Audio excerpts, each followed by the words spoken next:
It's April 20th, and the strange side of history awaits. Today, we have a fire that consumed the ocean, a crime carried out in the final shadows of a war, and a disappearance with no trace. Let's begin.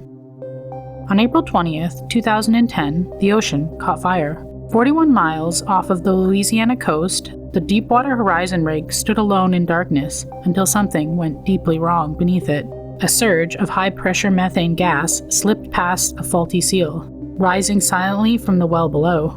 Then, at 9:45 p.m., the rig erupted. Flames shot into the night, turning the platform into a towering inferno, visible miles away. Workers described it as the well from hell, a place where the air itself burned. In seconds, the steel structure became a trap of heat, smoke, and chaos. Some ran, some froze. Some made the unthinkable choice and jumped into the black ocean to escape the fire.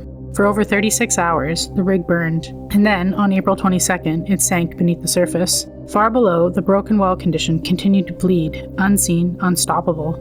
Oil poured into the Gulf for 87 days, spreading silently across the water, reaching over 1,300 miles of the coastline. Wildlife began to vanish. Turtles, birds, and dolphins were found lifeless. And the most unsettling part, the safety system designed to stop it, the blowout preventer, had failed. A dead battery, a bent pipe, small things that led to something enormous. And in the end, the disaster became the largest marine oil spill in history, and leaving scars that even now are not fully healed. All from a single moment, when something deep below the ocean slipped through, and no one could stop it. On April 20th, 1945, as the war in Europe was collapsing, something quiet and terrible unfolded inside a school in Hamburg. Inside the basement of the Bullenhuser Damm school, 20 children, some as young as 5, were led downstairs.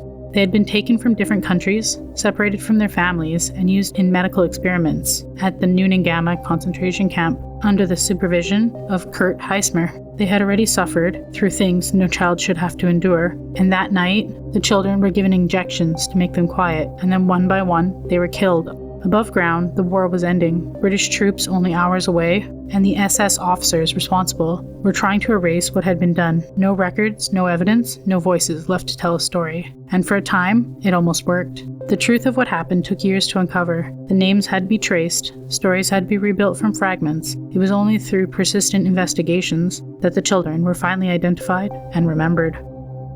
Today, a quiet rose garden grows where the school once stood, to mark the names that someone once tried to erase.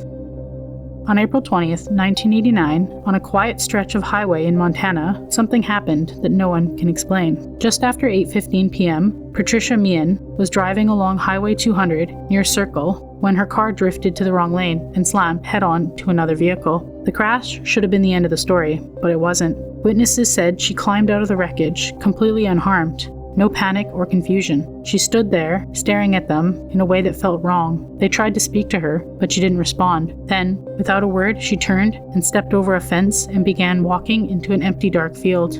Within moments, she was gone. Search team combed the areas for days. There were no footprints, belongings, or any trace of where she went. And then came the sightings. Hundreds at first, then thousands. Over 5,000 people reported her across the country, claiming they saw her wandering the roads, standing in fields, appearing and then disappearing. Some were even considered credible, but none led to answers. To this day, no one knows what happened to Patricia Meehan that night, whether it was an injury, memory loss, or something far more unsettling.